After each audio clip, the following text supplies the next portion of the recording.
He had just felt the impact of a mortar making his bones vibrate and his eardrums complain with an unmistakable ringing that had repeated itself so many times over the months. It was the same mortar that had just taken one of his friends. The same ears that received the news of yet another Russian attack when he saw the frightened faces of the rookies. That didn't stop him from getting up when the enemies attacked. He left the trench shouting orders, and his screams were lost amid the gunfire that struck the faces ahead. In front of the bodies, the Ukrainian didn't have time to breathe. The battle for the last road to Bakhmut continued. It was the fight for the last lifeline that kept the Ukrainian army in the city.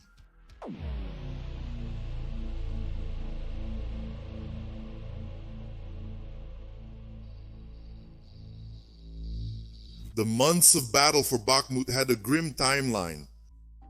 The soldiers counted the days without marking holidays or holy days. The relevant dates were the day a friend died, the weekend when someone was so badly wounded they wouldn't recover, the morning of a major advance. Bloodstains were an integral part of Russian and Ukrainian vehicles, and the blood was often that of friends and comrades. For the Russians, it was months and months of offensive when the regular troops pretended, embarrassed, that it wasn't the mercenaries who were leading the hard work in the city.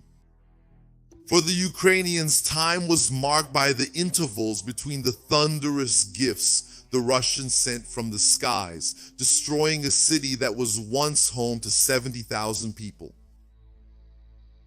Bakhmut was a fortress that fed on the blood of any soldier who set foot there.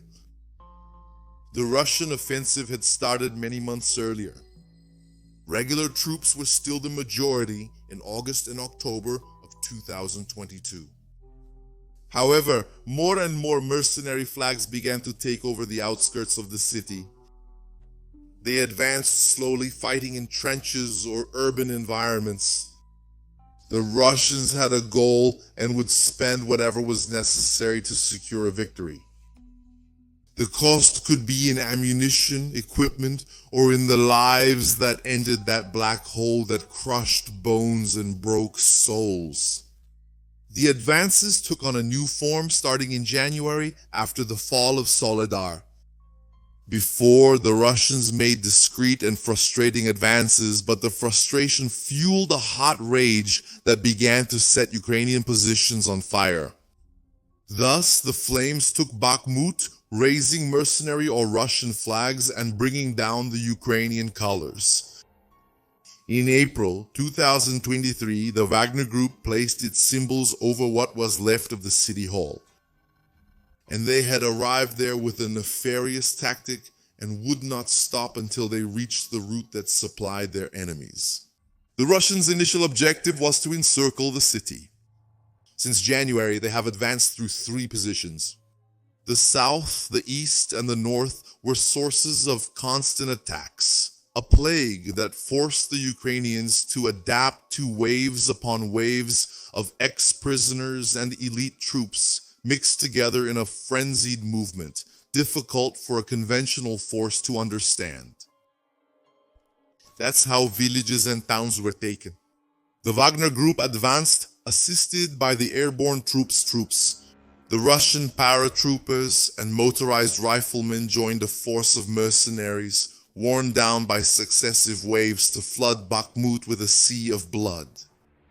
Not only regular troops, but other pawns were brought into play. Gazprom, the world's largest natural gas exporter, decided to create its own mercenary group. Members of POTOC would take part in advances together with the Wagner group. It wouldn't end there, the wolves would still join them. There were rumors that they would provide cover for the Wagner group, being made up mainly of mobilized men who, without knowing it, were taken to training camps and coerced into signing contracts with the new brigade. It was these forces that were trying at all costs to take the road of life, the only viable route left for Bakhmut and the one that would keep his troops supplied. The Wagner group's strategy worked so efficiently that the Russian army copied it in parts, even putting their most problematic men into this type of assault squad. The Ukrainian trenches could be seen on the way to the last road, almost always spotted among the lines of trees that separated the fields near Bakhmut. The drone watched the area, searching for Ukrainians like an eagle hunts its prey with sharp and attentive eyes. The artillery began in that well-established pattern that forced the Ukrainians to remain still, hoping that hell would pass without demons or angels coming to claim more souls. The end of the last shot was the signal for the 4 mercenaries of the first combat group to advance. The scout went ahead, searching for mines and enemy positions, assisted by 2 shooters and a man with a pulemyot Kalashnikova modernizirovanny. That day, the mercenaries passed through the tree line with their eyes fixed on the Ukrainians and afraid of falling over the broken trunks. There was a shortage of 80mm and 120mm ammunition. Without them, the artillery was not as effective at hitting the enemies. On the other tree line, men with rocket-propelled grenade 7S or AGS-30S continued the suppression. The first combat group had run forward, hearing the ammunition exploding ahead. The smoke kept spreading more and more among the broken trunks. The enemies ducked their heads and covered their ears. The mercenaries started to spot the holes where the Ukrainians were hiding and pulled F1 or RGD-5 grenades out of their pockets. They threw everything they had. The Ukrainian rifles unleashed a deadly wave of fire that hit one of the mercenaries. The others couldn't afford to stop falling as they tried to throw the grenades. He promised to suppress the enemy as much as possible. More support groups were coming right behind, and one was following the road, looking for an entrance through the ditches. The first soldier of that group was immediately shot by the nearest Ukrainian. The other Russians started a heavy volley of gunfire. The ground rose up, deflecting the projectiles. The Ukrainian ducked down, trying to avoid the deadly swarm flying over him. The attempt to escape was futile. The Russians advanced quickly, knocking the last breath out of his lungs. Once they were close to the ditches, the mercenaries began to flood the area with grenades. The explosives unleashed a shockwave that spread along the narrow path, stopped only by the winding curves. The Ukrainians were being surrounded by the combat groups in the forest and by the men advancing along the road. The mercenary troops noticed the opponent's retreat and sensed their fear, which sharpened the aggressiveness of each man as they all aimed only at Azakar while moving through the trenches. The grenades thrown kept lowering the defenders' morale. Very slowly, the men began clearing the trenches. The combat groups in the rear advanced, taking the flanks and starting a pressure that could no longer be contained. The Ukrainian forces, already exhausted by the artillery, were gradually taken down, or else they retreated. The trench was taken. The men went to check each of the ditches where the enemies were hiding, carrying out the final clearing. One more position. Towards the road of life was being taken. From there, the Russians would bomb any vehicle that tried to pass towards Bakhmut. The goal was, of course, to cut off any oxygen that could keep the Ukrainian troops in the city breathing. His name was Yevshenko, and he fought alongside his comrades to defend a strip of land near one of the bends in the road of life. The Wagner group had taken valuable positions, and now the commander and his men would be the next target of the mercenaries. He was walking to the shelter in the trench after inspecting his comrades and watched as the Russian artillery resumed its work. He was calculating how many men he still had in the Da Vinci Wolf Honor Unit, part of the 5th Battalion of the Ukrainian Volunteer Corps. It was with them that he had been for months, watching the Russians advance and doing everything possible to prevent them from continuing. Inside the bunker, his comrades were waiting, including T, his commander, and one of the most experienced in the squad. He entered the shelter to receive yet another of the sad news of the war.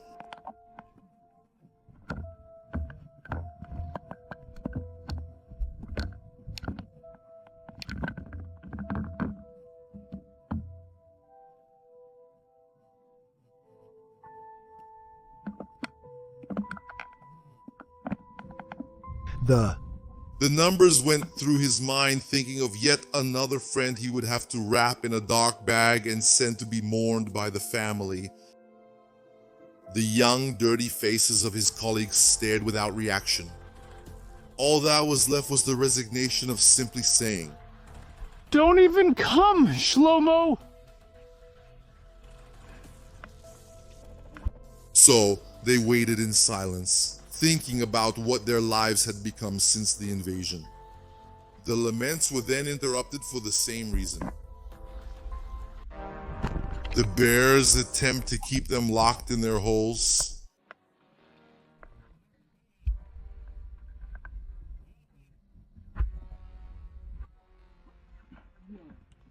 Shortly after the radio sounded the alarm and they came.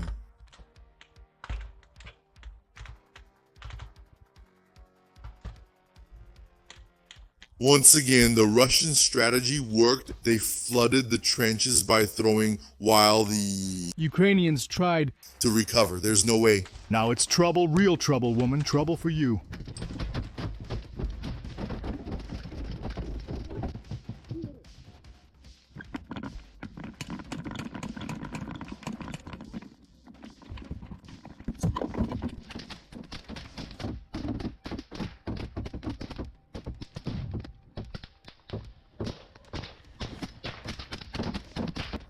Made a hasty decision, left cover, circled the improvised bunker, and positioned himself exactly where the bears didn't expect anyone to be. Even exposed, the squad commander did the unthinkable, firing almost a full magazine at the enemies.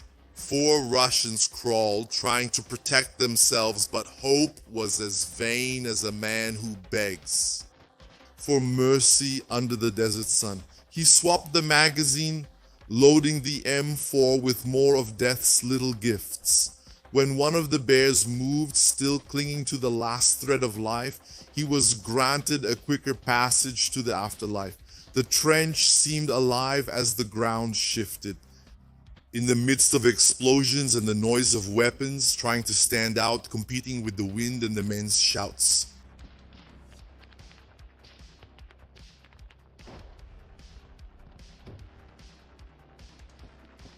The men crowded in the bunker made him more and more worried. He called them to reposition themselves and occupy the perimeter. Position was the key word to keep their eyes alert in all directions.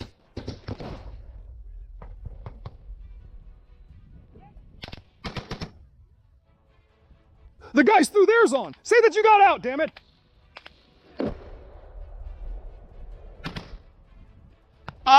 Fog, war could not thicken between them.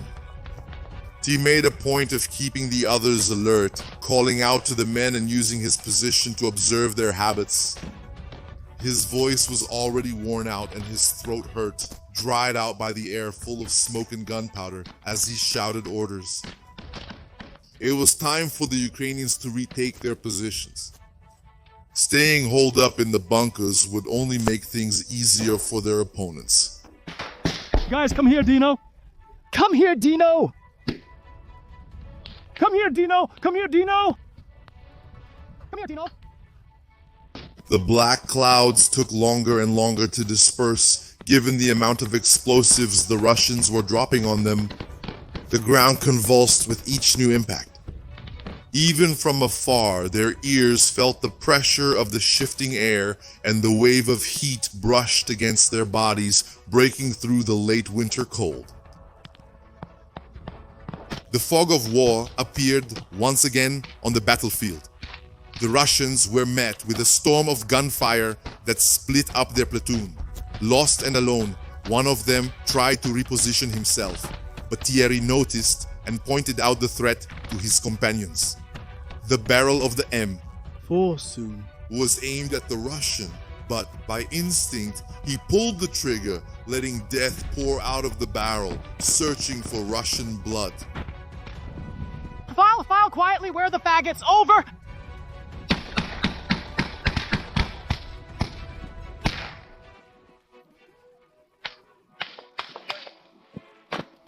Left, you're on the line. Are you ready?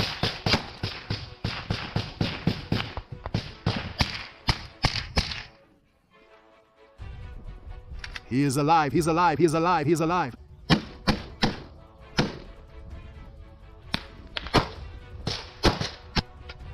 Guys, there's a bastard on the left! Bastard on the left! One is flanking on the right! Damn!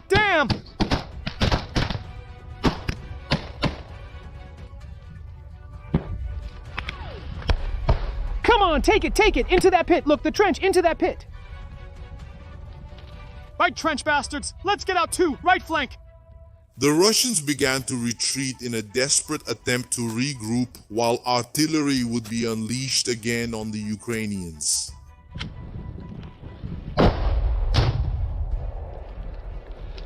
Calm down, it's all around. There's almost no one. Don't shoot.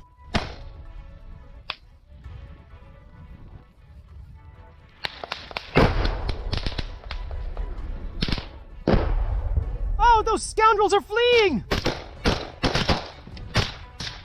Tilly carried his comrades among the trees, twisted by the suffering caused by the artillery. It was a land torn apart by war, where they found equally shattered bodies of Russians they had just killed. They held their positions even with the sky pouring tribulations upon their souls. One of the Russians crawled through the trench under the Ukrainians' aim. The shots kicked up dirt right in front of him. The man must have sighed when the gift of life wasn't taken away by the shots. He disappeared among the mounds of dirt. He would keep trying to escape in the same way, but his shoulder would still make it.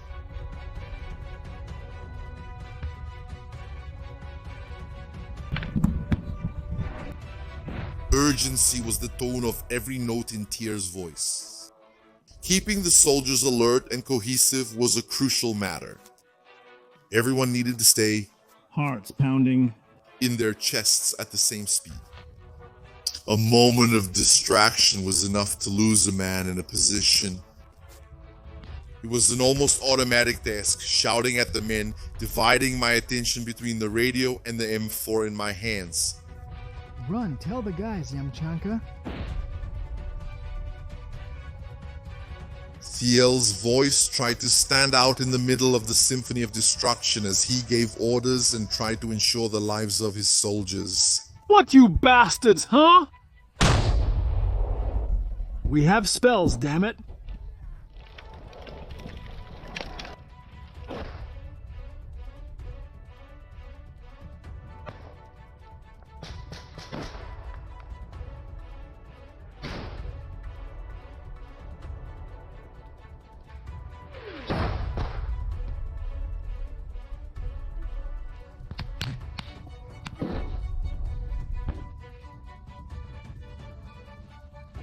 The orders came for them to return to the bank. They keep shouting out every position and every responsibility in the middle of the battlefield. Control 12, get to the dugout quickly, guys.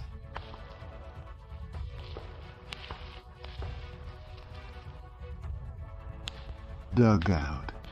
We load. That was another day of resistance, with the calendar marked by the loss of another friend and another small victory in a long and endless war. The Russians would keep advancing. By the end of April, almost the entire city of Bakhmut had already been taken. All the Ukrainians could do was hope that their next offensive would be as successful as the one in 2022. And so they kept going, resisting every enemy advance, armed only with their hope and the ammunition in their magazines.